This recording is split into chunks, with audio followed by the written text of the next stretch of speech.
Okay, isang magandang umaga pong muli sa ating mga ginihiligang mga taga-subaybay. Good morning po sa ating lahat. Kumusta po tayo sa umagang ito sa ating pagkatulog? Tayo po ay nagpapasalamat sa Panginoon sa panibagong buhay at kalakasan. Sa umagang ito tayo po ay tadako ng muli sa ating morning edition sa morning devotional. Tayo po ay sa 13 araw na po tayo ng Agosto. Tayo po ay mag-aral ng salita ng Panginoon. Bago tayo magtumungkay sa mga salita ng Panginoon, tayo po ay manalangin. O dakila, mapaging Diyos ang talay sa mga langit. Sa magang ito, pinapapurihan ka at sinasamba sa Espiritu at katotohanan. Nawa ang pagpapala ng langit ang ayang maranasan. Salamat sa panibagong buhay at kalakasan, Panginoon. At patuloy ka naming pinapapurihan, patuloy kang pinapasalamatan sa buong magdamag ng pag-iingit nyo ng inyong banal na mga anghel. Sa magitong Panginoon, kami po ay mag-aaral na muli ng inyong mga salita na sana, Panginoon, itong pagpapala at mga inyong mga salita namin natanggap sa inyo sa magang ito. Naway kasihan po ito ng inyong banal na Espiritu. Kayo po ang magsasalita sa aming mga bibig. Ituro po sa amin ang aming gagawin. Lahat na aming karapat-dapat na ikabubuti sa aming kaligtasan. Ganun din sa mga tao makapanood sa aking mga followers, sa aking mga Facebook friend, at sa lahat ng mga kapanood nito, Panginoon, sa buong salitang ito. Nawa, Panginoon, ito ay maging isang pagpapala. At ganoon din pagtatagumpay sa pagkamakasarili na aming pag-aaralan sa mga sa inyo namin tatagubilin ng lahat, hindi sa aming karapatan, kundi sa karapatan ng tagapagligtas na sa Jesus. Amen. Okay? Isang magandang umagang muli sa ating mga followers, aking mga taga-subaybay, na sana ay tunghayan po natin ito, ang ating pag-aaralan sa umagang ito. Pagtatagumpay sa pagkamakasarili. Ano kayang ibig sabihin nito, mga kapatid, sa pagtatagumpay sa pagkamakasarili?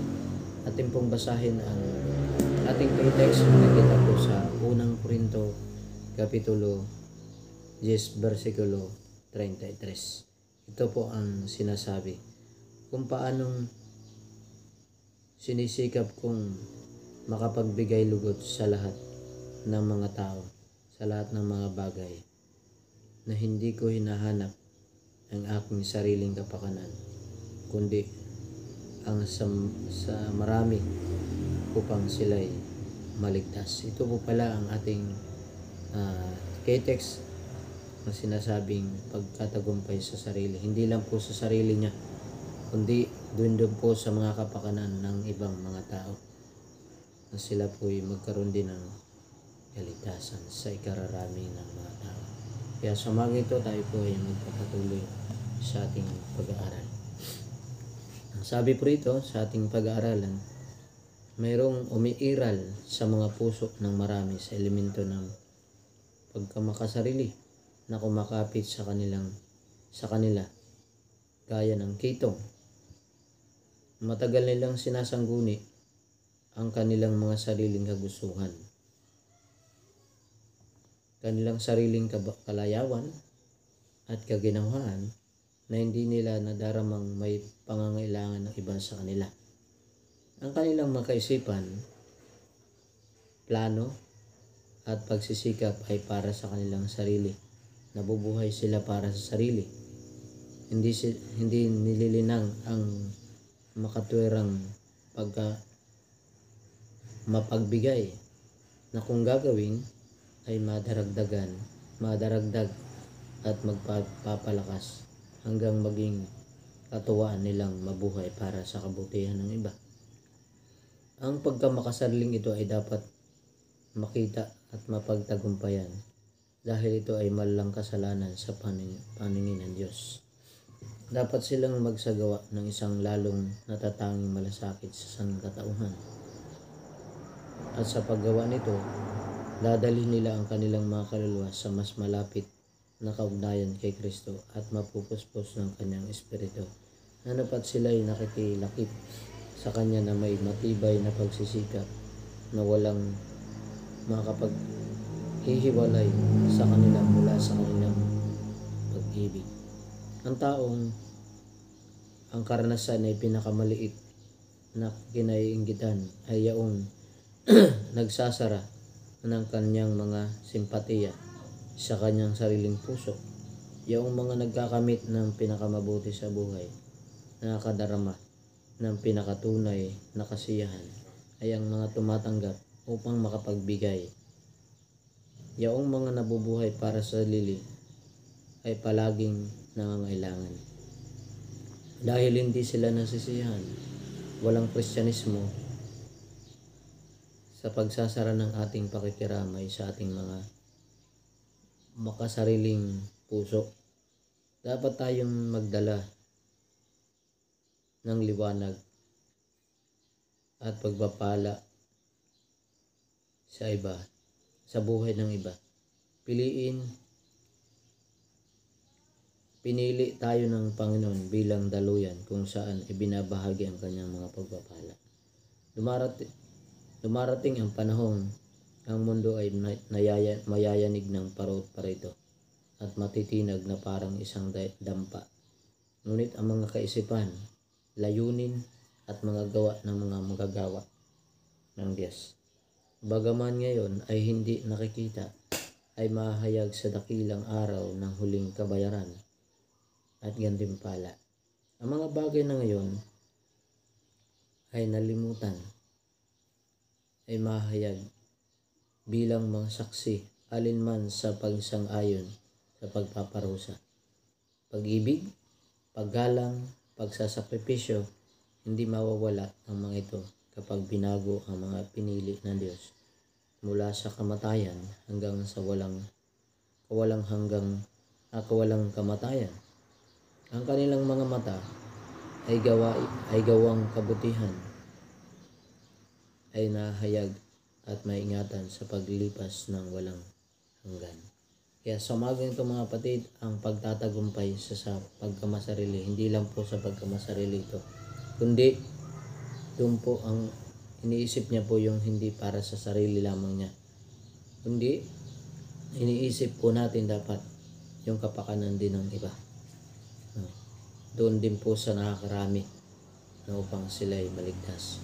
Kaya ito po binabahagi ko sa inyo mga ginigilig ko mga taga-subaybay sa buong salbudang ito, na sana ay tayo po ay magtagumpay sa ating pagkamakasarili, hindi lang sa ating pagkamakasarili, kundi ibahagi din po natin sa iba. Kaya sa umaga ito na tayo po ay pinili ng Diyos, ng Panginoon, upang maging pagdaluyan din ng pagpapala na ibahagi natin sa iba itong salita ng Panginoon. Kaya darating po ang panahon ang mundo ay mayanig na parito. Nakatulad po ng isang dampa na matitinag. At ito po ang layunin na bilang tayo yung mga manggagawa ng Diyos, gawin po natin ang ating narapat na gawin para sa ating mga kapwa, at ganoon din sa iba, na sila po malaman nila ang katotohanan na kung mahayag man ang ating Panginoon sa mga huling araw na ito at sa huling panahon ngayon, na yung ating ganipala at ang kabayaran ay pagkakaloob sa atin. Kaya magkaroon tayo ng dedikasyon sa pag-ibig, sa paggalang, pagsasakripisyo, na hindi po ito mawawala sa atin, kundi tayo po ay binago at babaguhin ng Panginoon na bilang mga pinili na mula sa kamatayan tungo sa kawalang kamatayan. Kaya magpalain po tayo sa mga salita ng ating Panginoon, na ito po ay maging pagpapala rin sa iba, at hanggang sa pagbabalik natin ng Panginoon, kayo po ay magkaroon din ng katiyakan ng kaligtasan, na doon po sa lahat ng mga manonood, sa aking mga followers, sa aking mga commentators at aking mga likers, na sana Sana inyo pong i-like and comment and share po nyo itong video na ito. Huwag po tayong mahiya na mag-share, mag-comment ng ating pong mga reflection po natin sa ating buhay, na tayo po ay magtagumpay kasama ng ating Panginoon. Magtagumpay din tayo kasama ng ating mga kapwa. Kaya tayo po ay manalangin. Dakila mga baging Diyos ang tanay mga sa langit. Salamat sa umagang ito na inyo kaming tinuruan ng inyong banal na Espiritu na itong aming napag-aralan, pagtatagumpay sa pagkamang sarili. Hindi lamang po sa pagkamang sarili, kundi sinisikap din po namin na sila po ay maligtas at ang nakakarami. Hindi rin po sa kapakanan ng aming pang sarili, kundi kapakanan din po ng iba. Alam po namin, Panginoon, na ito ay gusto nyo po na gawin namin ang nararapat na gawin. Hindi katulad ng ibang iniisip na ng pagkamakasarili ay para lang sa sarili nila, hindi sa kapakanan ng iba. Panginoon, narito po ang inyong bang lingkod. Humihingi po ng inyong gabay, ng inyong banal na Espiritu ang lumagi. Tulungan din po aking mga taga-subaybay, ang aking mga followers, aking mga manunood ng bidyong ito. Sa Panginoon, pagpalain po ito at pagpalain din po ang lahat ng mga makakapanood nito, Panginoon. Sana ito'y maging huwaran at maging patibayan sa kanilang pananampalataya na hindi matitinag hanggang sa inyong pagpapahayag.